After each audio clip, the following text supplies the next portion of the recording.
นาดอยู่โขกมันกำลังสิลงน้องทุกคนเลยนี่เหมาะอยู่นี่นี่ทุกคนเห็นบ่ไข่มันโอ้นี่ทุกคนเห็นบ่นี่ได้ประมาณ2 โลทุกคนเลยนี่ทุกคนมาสรุปผลงานมาสบายดีทุกคน นี่ก็คือถือว่า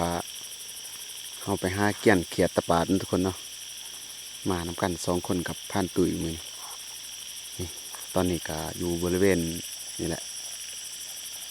เพราะว่าวังกี้นี่เฮาได้จับกลางทางทุกคนเลย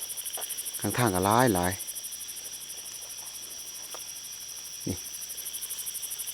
เดี๋ยวเฮาไปเบิ่งน้ำกันเด้อสิได้หลายได้หน่อยสำใดเฮาไปเบิ่งน้ำกันเด้อเอาเขียดตะปาดแถวนี้มันห้องหลายสำใดทุกคนไปเบิ่งน้ำกันนี่นี่ตัวแม่ทุกคนเลยเห็นบ่นี่เห็นบ่นี่ยังอีกตัวหนึ่งนี่คนนี่ส่วนหนึ่งเขาก็จับน้ำทางน้ำยาใช่เลยนี่ทุกคนนี่เลยทุกคนลายมันเกี่ยมสิลงน้องนี่ทุกคนเลยนี่2 โตนี่ทุกคนพามาเบิ่งนี่เห็นบ่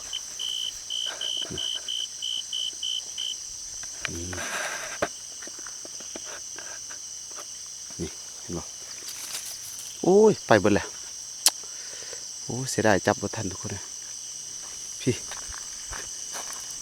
ยังเบิ่งได้กันตายนี่ตัวนึงทุกคนนี่เด้นี่เห็นบ่นี่ตัวบักใหญ่ไปเลยอยู่มีแต่ไข่เต็มท้องอยู่พามาจับมือนี้มา2 คนมาน้ำพันพานตุ้ยทุกคนนี่เดี๋ยวไปเบิ่งกันทุกคน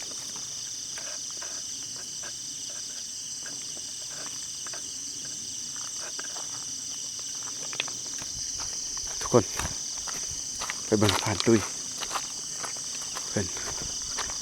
โอ้ขนาดว่ายางมายังมันมาอีกนี่ทุกคนเลยกลางทางเลยนี่เข้าท่านในหอดน้องกันทุกคนนะนี่ทุกคนพาเอาเบิ่งนี่เห็นบ่ลายบ่พันตุ้ยใช่เว้ยไปมันลงมันกำลังลงทุกคนเลยน้องเลิกบ่ใช่อะกูพุ่นน่ะพุ่นทุกคนเลยมีแต่แซงมันเบิดพุ่นไปนี่มาน้ำพันตุ้ยมือนี่เอาไม่ใช่โอ้มันหกแถวนี้ก็เขาสิจับบ่ได้นี่ทุกคนเลยพุ่นเอาไปใส่เบิดเลยโอ้มีแต่ตัวผู้ตัวนี้ตัวแม่บ่เห็นทุกคนนี่ขนาดเด้เทียดอันนี้จับใหม่จับขึ้นต้นใหม่ก็ได้นี่เห็นบ่ตัวผู้นี่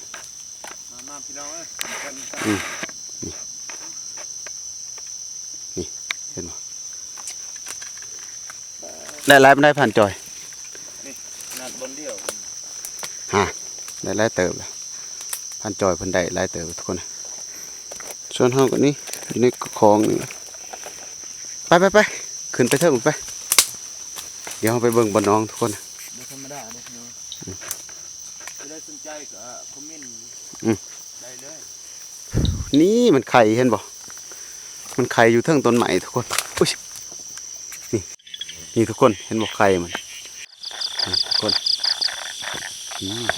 เห็นบ่มันอยู่ในน้องนี่บ่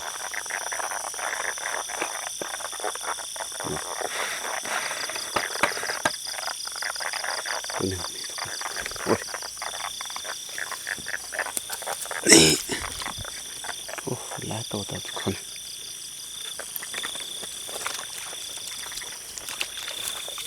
โอ้ยเห็นบ่ทุกคนมันโดดลงน้องหมดทุกคนเลยนี่โอ้เห็นบ่มันนั่นมันไข่เลยนี่ใช่เลยนี่ทุกคนเห็นบ่ใช่นี่ทุกคนโอ้ไปเลยพูน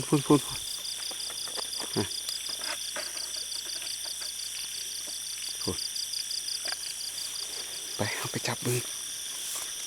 ลายลิทุกคนเลยนี่ทุกคนนี่ต้มแม่ไข่สำนี้นี่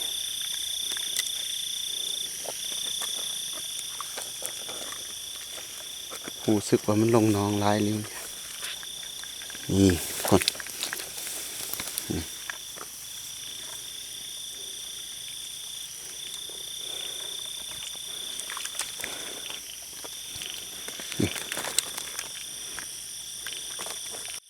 มันรีได้ยานี่ต้องรอถ่ายอีกรีในพุ่มยานี่แหละ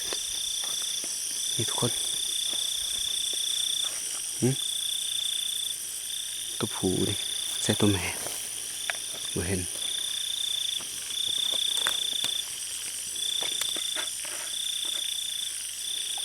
เด้ใส่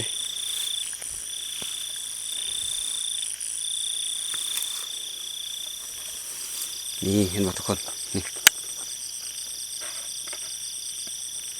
นี่เห็นบ่มันกำลังไข่อยู่ทุกคนเนี่ย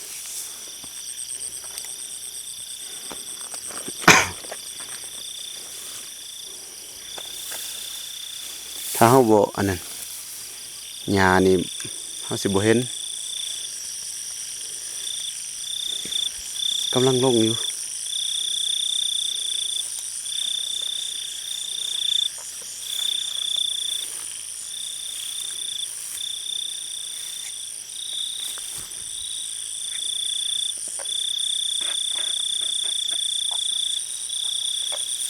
อันนี้มันห้องนั่นแหละตัวผู้ห้องหาตัวแม่ทุกคนเลยตัวแม่ก็หลายเติบเดียวใหญ่นี่จักไปใส่เบิดนี่เดี๋ยวทุกคนนี่เห็นบ่นี่เดี๋ยวมันกำลังไข่นี่โตบักใหญ่ไข่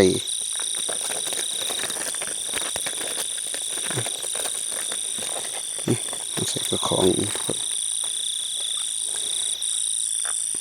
ทำได้สำนึงเขาแนมเบิ่งบ่เฮ็ดเลยทุกคนนี่เราต้องค่อยๆได้จัก50 โตก็โอเคมั้ยนี่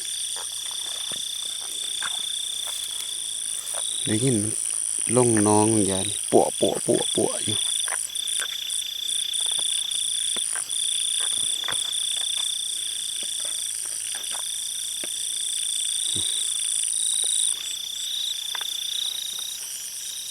เห็นลายบ่พันตุ้ยนี่โอ้จักคนเขาเนี่ยเท่านี้โอ้เป็นยังดอกยาดีร้ายเติบได้แถวนี้เลยทุกคน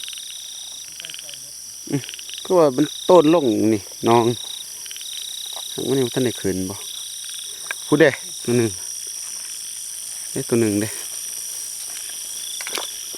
เดี๋ยวทุกคนโอ้มุดแล้วเดี๋ยวตัวบักไงห่านนี่เห็นบ่คืออึ่งอ่างนี่ นี่โอ้โอ้โอ้ไปแล้วไปแล้วอืมอืมนี่ไปแล้วพุ่มหญ้านี่แหละนี่โอ้นี่ทุกคนเลยนี่เกือบปล่อยแล้วนี่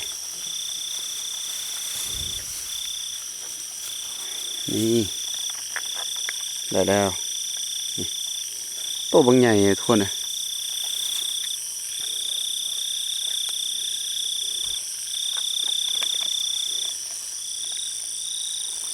พูด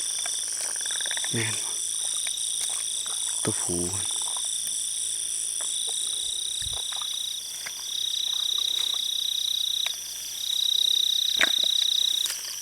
เด็กไข่บางยานี่แหละเลย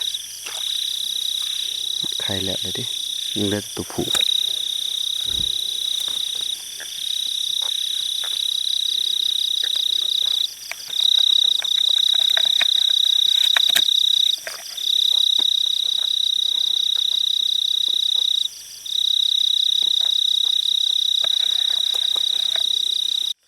นี่ทุกคนเห็นบ่ขนาดอยู่โขกมันกำลังสิลงน้องทุกคนเลยนี่เหมาะอยู่นี่ป้าโถไข่เต็มท้องเลยทุกคนเลยเทียบตะปาดอีกได้เลยนี่ทุกคนเกือบว่าได้ยีรอกประมาณโลปลายทุกคนเลยนี่ก็ขอนี่ทุกคน ส่วนหลายทางเฮาเนื่องขามฟ้านนี่เฮาจะบ่เห็นนะทุกคนเนาะนี่มันจะอยู่ในพุ่มหญ้าแบบนี้ทุกคนนี่เหมาะอยู่นี่โอ้ทุกคนนี่นี่เห็นบ่นี่เห็นบ่ให้สูงใกล้ๆให้เบิ่งนี่เห็นบ่ทุกคนตัวแม่ไข่อยู่นี่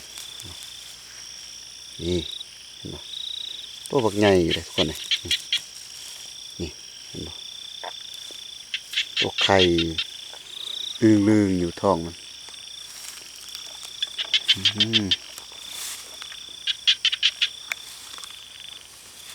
ใส่พันตุ้ยได้หลายสำได้อันนี้เนาะมาเบิ่งผ่านตุ้ยเพิ่นได้ว่าประมาณโลป้าย2 โลได้โลป้ายป่ะโอ้ลายเติบทุกคนเลยผ่านตุ้ยเพิ่นเนาะส่วนเฮาใส่อยู่กับของนี่ได้ดอกประมาณ2 โลการที่ว่าเฮาเยื่องเขียดตะปาดอยู่นี่หันถ้ามันมีพุ่มหญ้านี่เฮาต้องคอยเยื่องทุกคนเลยถ้าบ่เฮาสิบ่เห็นมันเฮาย่างเลาะไปเลาะมาเฮาซองแถวปองหูนี่บ่แม่นหูดอกคุ้มตัวควายเหยียบนี่เฮาสิเห็นมันทุกคนถ้าบ่นี่แม่นเฮาสิบ่ได้ถ้ามีหญ้านี่ในกรณีแบบบ่มีหญ้านี่โอ้จับง่ายขนาดตัวแม่ตัวหนึ่งนี่ตัวผู้นี่แมันรับ50 โตนี่เห็นบ่มันไข่นี่เห็นบ่กำลังไข่อยู่เลยทุกคนเห็นบ่ซูมให้ทุกคนเบิ่งกันทุกคนนี่เห็นบ่นี่เห็นบ่กำลังไข่อยู่ทุกคนนี่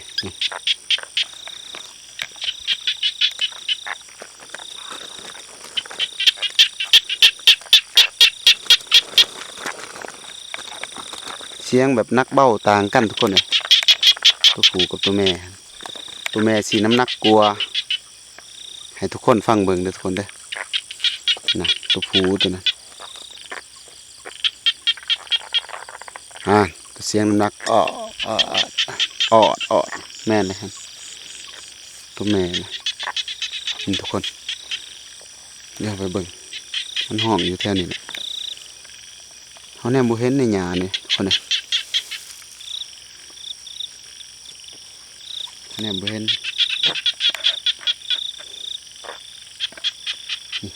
บุหัวแถวใด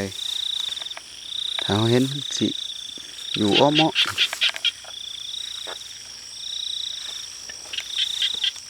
นี่คือได้ยินเสียงมันแถวนี้คุณยาย ไข่มัน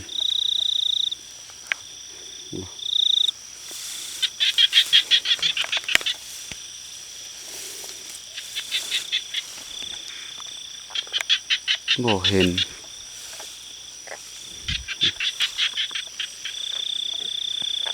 เราถาฟังเสียงมันห้องก็จับได้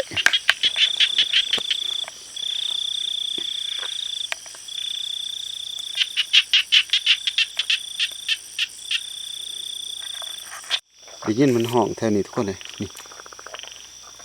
แม่นบ่ยินโอ้นี่ทุกคนเห็นบ่เหมาะอยู่ห่านเดี๋ยวมันสิสุมันสิอันนั้น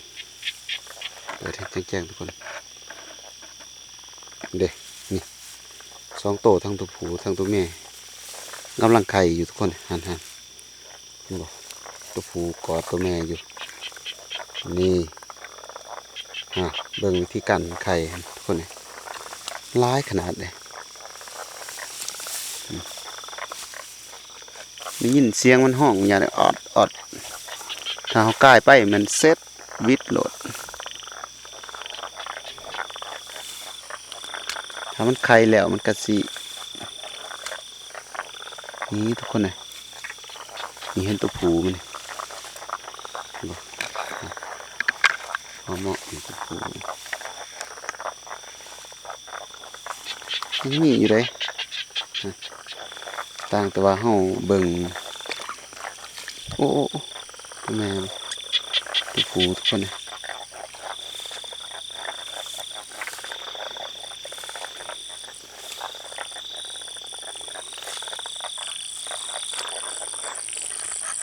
จะได้ผ่านตุ้ยสิย้ายไปหม้องอื่นบ่นี่ไปเบิ่งบอลใหม่เนาะทุกคนเนาะ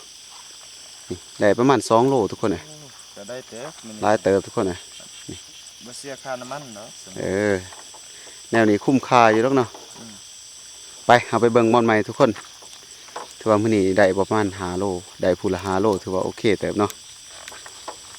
จะได้1,000 หมื่นเพิ่นก็บ่มาเนาะค่าไปขึ้นไปสมวยแหละทุกคนเลยนี่มา2 คนกับพันตุ๋ยกระยาตัวแม่มันประมาณยังประมาณ10 กว่าโตนี่แหละเฮาปล่อยให้มันไข่ซะปีหน้าเฮายังสิจับต่ออีกไปเบิ่งบอลใหม่ทุกคนนี่พานะเฮาไป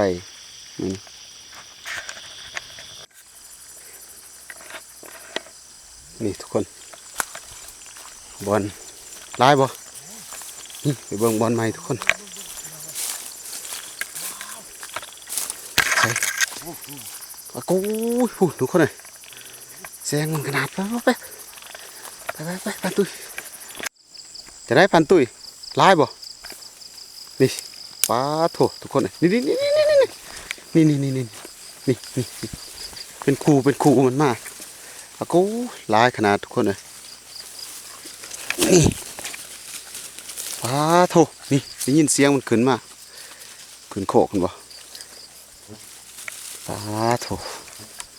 ลายขนาดนี่มันไข่นี่เห็นบ่นี่เฮากับของเฮาไก่สเต็ปนะทุกคนเลยนี่เฮาใส่น้ำพันตุ๋ยนี่ปลาโถพูดพันตุ๋ยจนอันนั้นได้บ่ประมาณ5 โลบ่บ่อยู่เลยเนาะ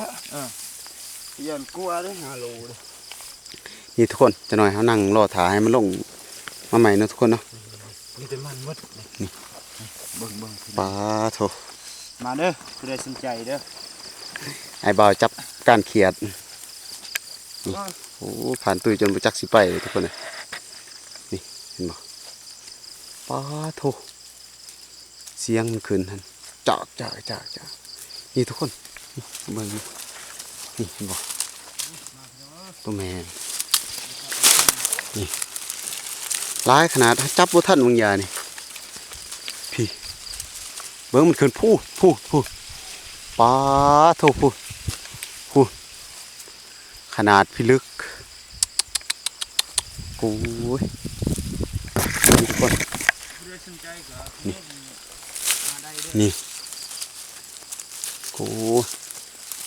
ลายขนาดทุกคนเลยเฮาเต็มแล้วก็ของเฮาทุกคนเลย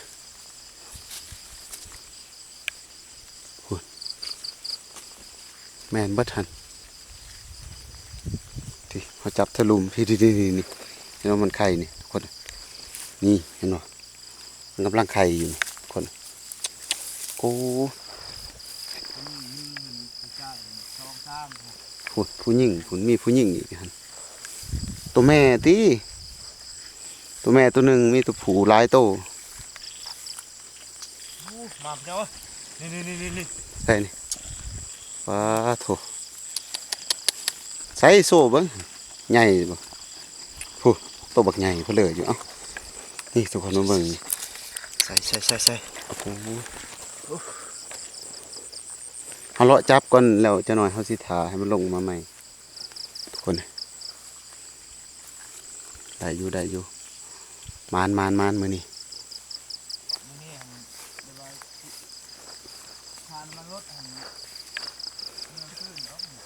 กำไรแล้วทุกคนนี่บางอย่างนี่มันอยู่ในหนองนี่หนองน้ำน้อยๆตื้นๆนึงเต็มเลยเต็มบัดทีบพูนเห็นบ่แซงมันหั่นคนนี้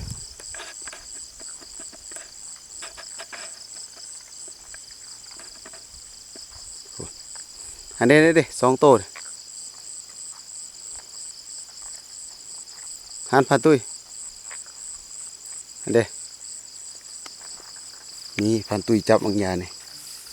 ก็ได้นับประมาณ5 โล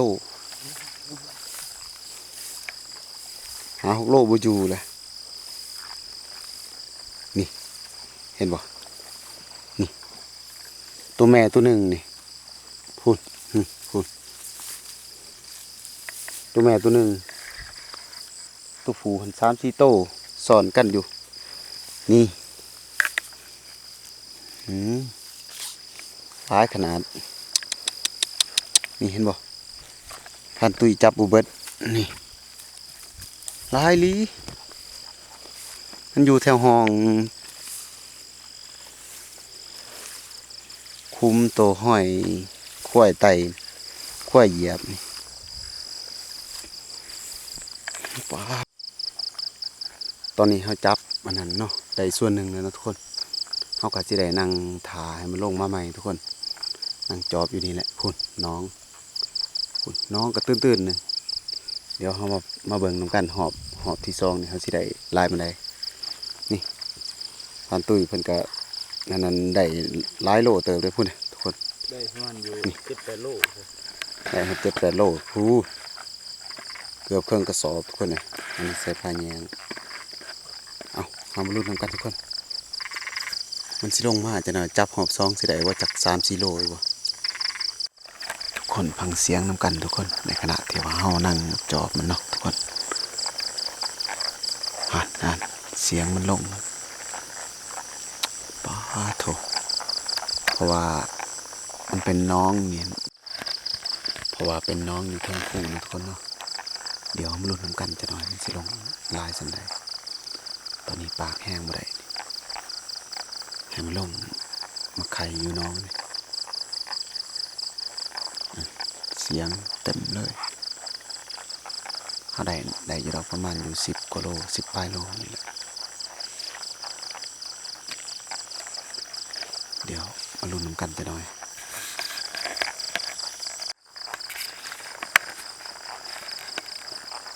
ทุกคนตอนนี้เราลองเปิดไฟทุกคนมาเบิ่งมันสิได้สำได้ขอโทษพูดปลาโถมันลงมาท่านในเบิดนี่ทุกคนเลยปลาโถนี่กูแถวนี่เต็มเลยคนเลยพี่ไปหาจับแต่ตัวแม่มัน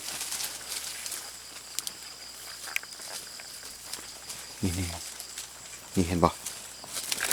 นี่คน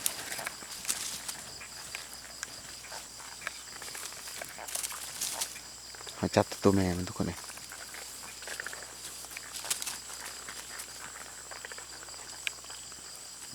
พี่โอ้โหนี่บ่ทุกคนปลาโถนี่เห็นบ่ โอ้ร้ายขนาด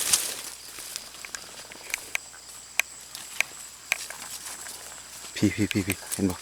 นี่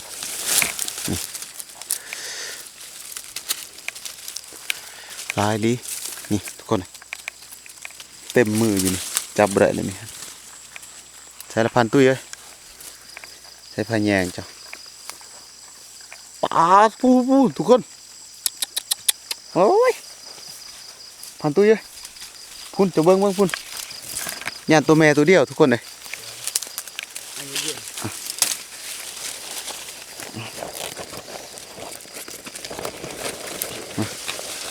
เดี๋ยวสิพาไปเบิ่งทุกคนนะใช่เลยอากูลบเบิดเลยปลาพันตุ้ยเอ้ยพูนนี่เห็นบ่นี่เอาไปเอานี่จักสิถ่ายจักสิจับทุกคนเอ้ย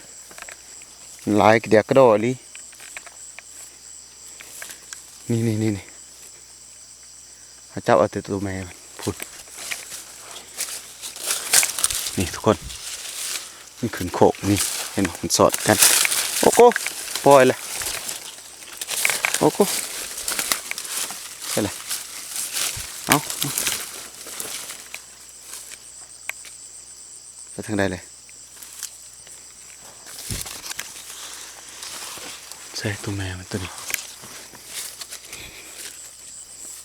นี่ตัวมันไข่แล้วก็มีทุกคนนะ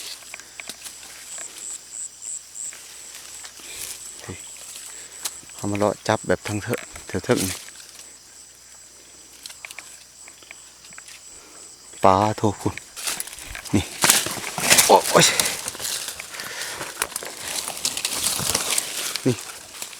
เต็มกับมืออยู่ปลาโทนี่สาวโลบุรุษเลยมัน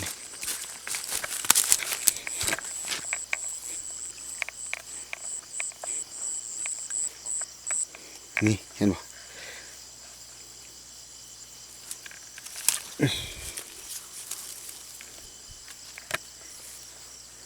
พี่เต็มอยู่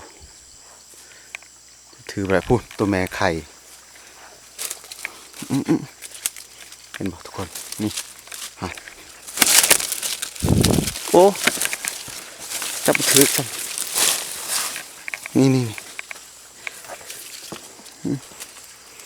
เกือบรูดมือทุกคนเลยตัวบักใหญ่พี่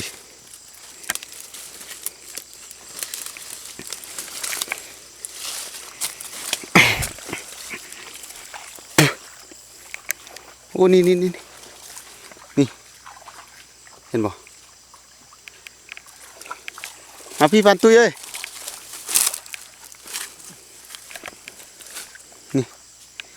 จนเหยียบถือนักเติบเลยนี่พันตุ้ยเพราะว่ากระของเขาเต็ม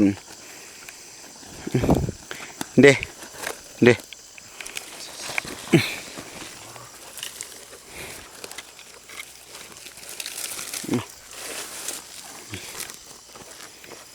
ร้ายขนาดทุกคนเลยนี่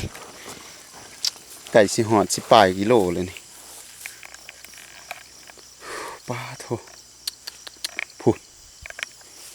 ขึ้นอยู่ได้ไปใส่เลยนี่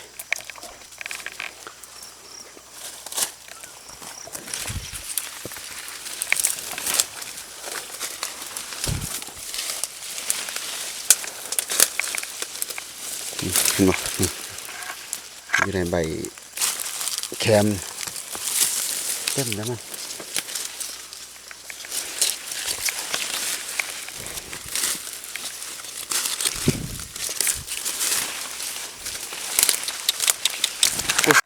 นี่ทุกคนนี่เห็นบ่นี่เห็นบ่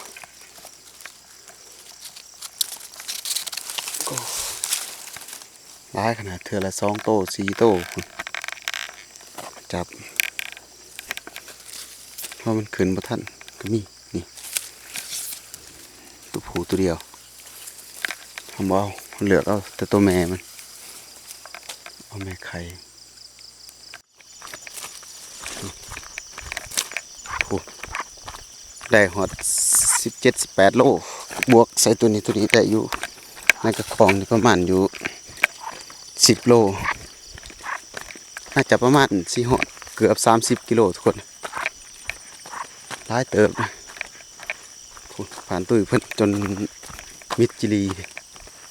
รถจอดใกล้ๆเพราะว่าเขาย่างขึ้นมาทุกคนเลยตอนนี้ไก่หอดรถแล้วนะทุกคนพี่ผ่านตุ้ยเพิ่นนักเติบเลยทุกคนเลยเปลี่ยนสายขวาอยู่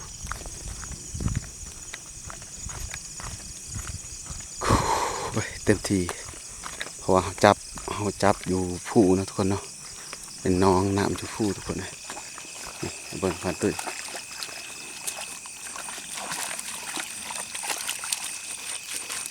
เพิ่นกำลังล่างตะไคร้มันออกมา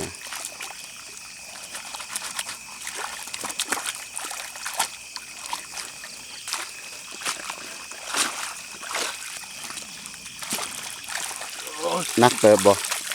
ติงกับ พูดเนาะจนปากบ่ออกเลยเอามานมือนี้มานคักทุกคนเลยเอาสิใส่ในกระตานี่บ่ฮักบ่เนาะ ดอกในกระตา ลองเบิ่งลองใส่เบิ่งนี่อันไหนเด็กเนาะครับนี่เอาสอดอันนี้ปากแยงนี่คนนี่ในกระตานี่ในกระของของเฮาถือนี่พี่ทุกคนมานคักเนาะพันตุยเนาะมื้อนี้ แบกลงมาแต่ผู้พุดก็ดอก นี่มันบลุกพี่น้อง โคตรขนาดทุกคนเลยนี่มาเบิ่งนี่เต็มพะแยงนี่แหละนี่ส่วนกระของก็เต็มทุกคนเลยอ่ะบ่ในนี่พันตุยเจ้าเจ๊กระทงนี่เขาเสียไว้ทางน้ำนี่ทุกคน พามาเบิ่งสรุปผลงานนี่พันตุยได้น้อยสปายโลเนาะนี่ทุกคนเลยนี่ถือว่าผลงานมื้อนี้เนาะมานคักเพิ่น